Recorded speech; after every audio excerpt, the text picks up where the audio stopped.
Եթերում CBC FM-ի հայկական ծառայության նորությունների թողարկումն է։ Խոսափողի մոտն են Աթիրա Իսրաֆիլը եւ Սաբինա Բայրամը։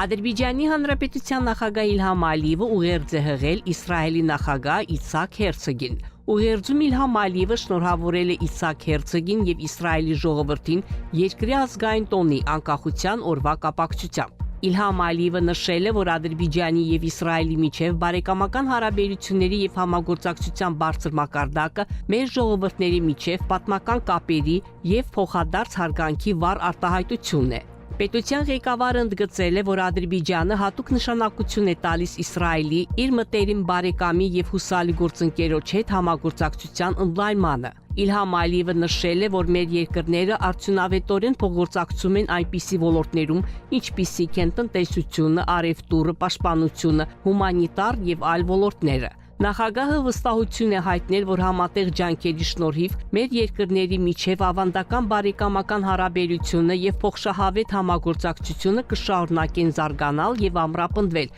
երկու ժողովուրդների շահերին համապատասխան։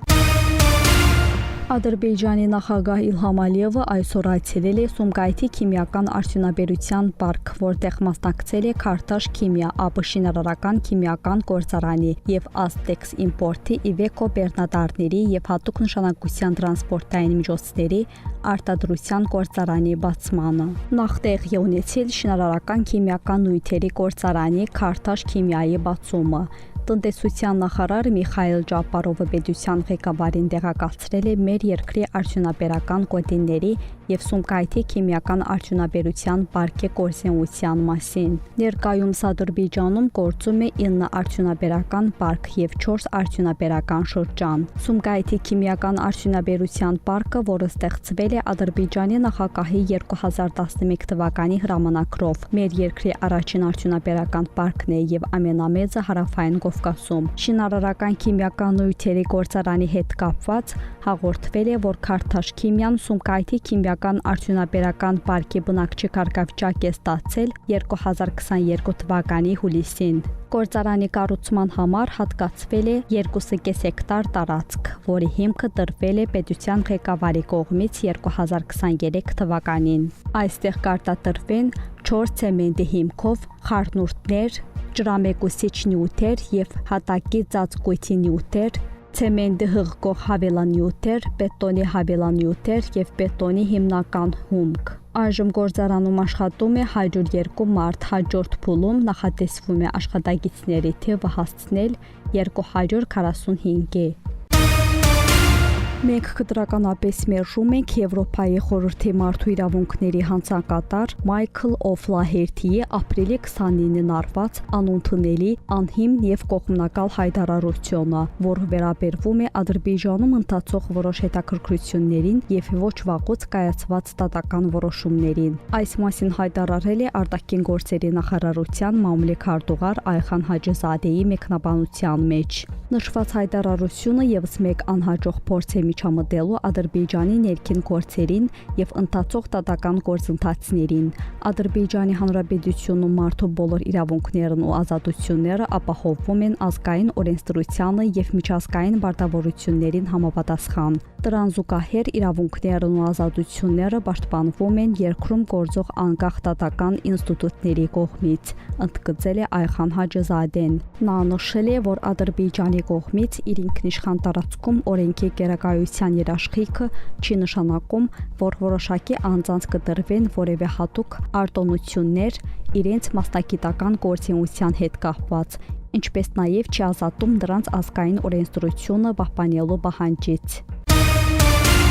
Ադրբեջանի հատուկ նշանակության ուժերը նշում են իրենց հիմնադրման 26-ամյակը։ Ադրբեջանի պաշտպանության նախարարության հատուկ նշանակության ուժերը ստեղծվել են 1999 թվականի ապրիլի 30-ին։ Ստորաբաժանման կազմավորմանը մասնակցել են առաջին Ղարաբաղյան պատերազմին մասնակցած սպաներ եւ ենթասպաներ։ Ադրբեջանական հատուկ նշանակության ջոկատների կազմավորման գործում առանձնահատուկ դեր են խաղացել Թուրքիայի զինված ուժերի հատուկ նշանակության ուժերը։ Ադրբեջանական հատուկ նշանակության ուժերը մասնակցում են Պակիստանի, Միացյալ Նահանգների եւ այլ երկրների ուսումնական կենտրոններում անցկացվող դասընթացներին եւ բազմիցս բարձր արդյունքների են հասել Միացյալ Նահանգներում, Թուրքիայում եւ Պակիստանում անցկացվող մրցումներում։ 2015 թվականի ապրիլի 29-ին տեղի ունեցել մարտական դրոշները նորաստեղծ հատուկ նշանակության զորամասերին հանձնելու արարողություն։ Ադրբեջանի հատուկ նշանակության ուժերի ստորաբաժանումները իրենց դրսևորել են 2016 թվականի ապրիլին Ղարաբաղում տեղի ունեցած մարտերում, ոչնչացնելով հակառակորդի մեծ քանակությամբ ռազմական տեխնիկա եւ կենթանի ուժ։ 44-օրյա պատերազմի ընթացքում հատուկ նշանակության ուժերը կարևոր դեր են խաղացել ադրբեջանական հողերը օկուպացիայից ազատագրելու գործում։ Նոյեմբերի 8-ին Իլհամ Ալիևը շնորհավորել է այն ժամանակվա հատուկ նշանակության ուժերի հրամանատար Հիկմետ Միրզոևին Շուշա քաղաքի ազատագրման կապակցությամբ։ Բաքվու Միչերի շեհերի պետական պատմաճարտարապետական արգելոցի տարածքում տեղի ունեցել Ադրբեջանում Իսեսկոյի նոր տարածաշրջանային գրասենյակի բացման պաշտոնական արարողությունը։ Միջոցառմանը մասնակցել են Հեյդար Ալիևի հիմնադրամի փոխնախագահ Լեյլա Ալիևան եւ Բաքվի մեդիա կենտրոնի ղեկավար Արզու Ալիևան։ Միջոցառմանը մասնակցել են նաեւ Ադրբեջանի նախագահի օգնական Անար Ալիքբերովը, Իսեսկոյի գլխավոր տնօրեն Սալիմ բին Մոհամմեդ Ալ-Մալիքին, Հանրապետության տարբեր նախարարությունների ղեկավարներ, Ադրբեջանում, Ուզբեկիստանի, Տաջիկստանի, Ղազախստանի, Կырգызստանի եւ այլ երկրների դեսպաններ, ինչպես նաեւ Ադրբեջանի հասարակական եւ քաղաքական գործիչներ։ Իսեսկոյի Բաքվի գրասենյակի ղեկավար Աբդուլքերիմ Ալ-Սենանը երախտագիտություն է հայտնել այս պատմականորեն նշանակալից միջոցառման բոլոր մասնակիցներին։ Նախագահ Իլհամ Ալիևի հանձնարարության եւ ազատագրված տարածքներ մեծ վերադարձի առաջին պետական ծրագրի համաձայն ապրիլի 30-ին Բաքվի Ղարադաղի շրջանից Աղդամի շրջանի վերակառուցված Սարիջալու գյուղ է ուղևորվել հանրապետության տարբեր շրջանների հանրակացարաններում, առողջարաններում եւ վարչական շենքերում ժամանակավորապես բնակություն հաստատած նախկին հարկադիր վերաբնակների ընտանիքներից բաղկացած հերթական խումբը։ Այս փուլում Աղդամի շրջանի վերակառուցված Սարիջալու գյուղ է վերաբնակեցվել 35 ընտանիք, 158 մարդ։ Հայրենիք վերադարձող բնակիչները շնորհակալություն են հայտնել նախագահ Իլհամ Ալիևին եւ առաջին փոխնախագահ Մեհրիբան Ալիևային պետական հոգացության համար։ Նրանք նաեւ երախտագիտություն են հայտնել ադրբեջանական քաջարի բանակին, մեր հերոս զինվորներին ու սպաներին, որոնք ազատագրել են մեր հողերը օկուպացիայից եւ աղոթել են այս ճանապարհին իրենց կյանքը զոհաբերած մեր նահատակների հոգիների հանգստության համար։ Նշենք, որ ընդհանուր առմամբ Սարիջալու գյուղ է վերաբնակեցվել 184 ընտանիք, 767 մարդ։ Ադրբեջանը նպատակադրված է հանդես գալ ոչ միայն որպես լոգիստիկ հանգույց, այլև որպես լիարժեք առևտրաարդյունաբերական կենտրոն Չինաստանի եւ այլ երկրների ընկերությունների համար։ Այս մասին չինական Global Times հրատարակությանը տված հարցազրույցում հայտարարել է Չինաստանում Ադրբեջանի առևտրային ներկայացուցիչ Թեյմուր Նադիրօղլուն։ Մեկնաբանելով Ադրբեջանի նախագահ Իլհամ Ալիևի Չինաստան կատարած պետական այցի ընթացքում ստորագրված համաձայնագրերը, Նադիրօղլուն նշել է, որ այցը կարևոր նշանակություն ունեցավ երկկողմ համագործակցության խորացման համար, հատկապես երկու երկրների միջև համապարփակ ռազմավարական գործընկերության հաստատման համատեքստում։ Նադիրօղլիի խոսքով Բաքվի եւ Պեկինի միջև համագործակցության խորացման հիմնական ոլորտներից են առևտուրը, ներդրումները, վերականգնվող էներգիան եւ արտադրության դեղայնացումը։ Դուք լսեցիք CBC FM-ի լուրերի թողարկումը, հետևեք մեր լուրերի հաջորդ թողարկումներին։ Իսկ այժմ եղանակ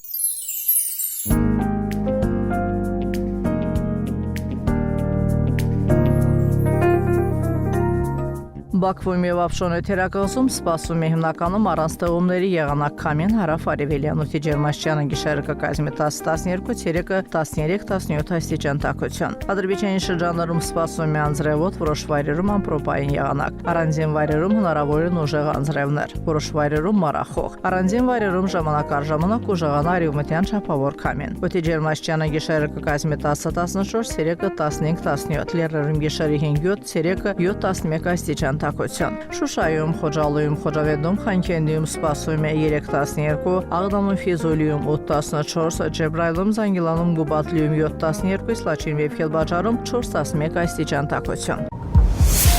102.7 FM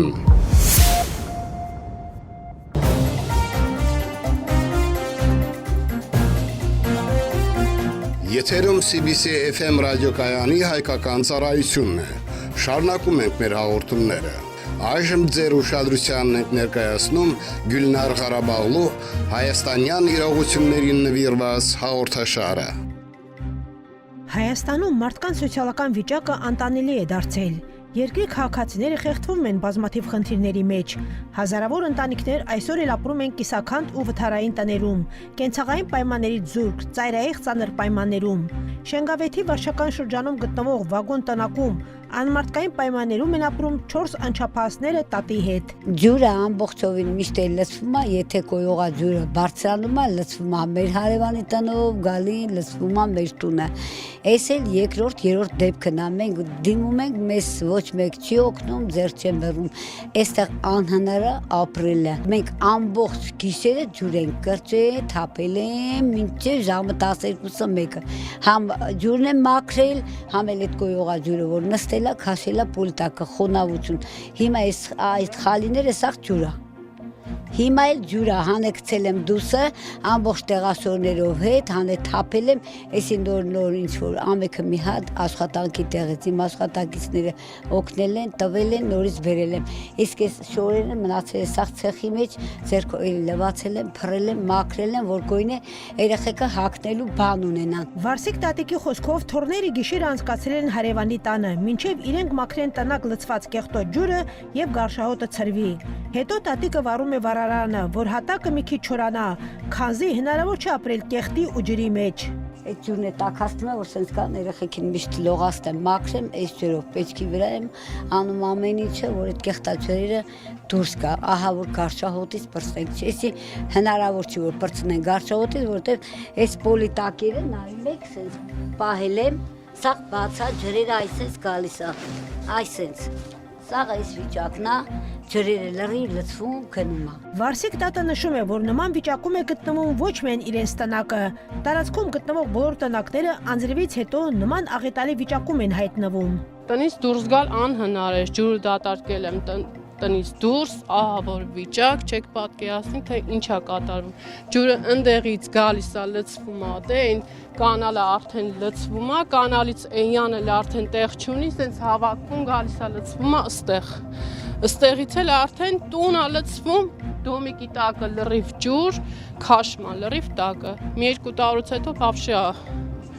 դոմիկը փլվելու, մենք մնանք դուրսը։ Տարածքում ապրող մարդիկ պնդում են, որ Հայաստանի կառավարությունը այս տարիների ընթացքում մատը մատին չի խփել իրենց խնդիրները լուծելու համար։ Շատերը հոգնել են նման դժոխքային պայմաններում ապրելուց եւ փախել են Հայաստանից։ Նրանք, ովքեր ի վիճակի չեն եղել լքել Հայաստանը, որոշել են դիմել պետական կառավարիչներին խնդրանքով, որպեսզի իրենց ապահովեն բնակարաններով։ Հուսով են, որ մի օր պետությունը իրենց կապահովի նոր տներով եւ իրենք էլ մարդավարի կապրեն։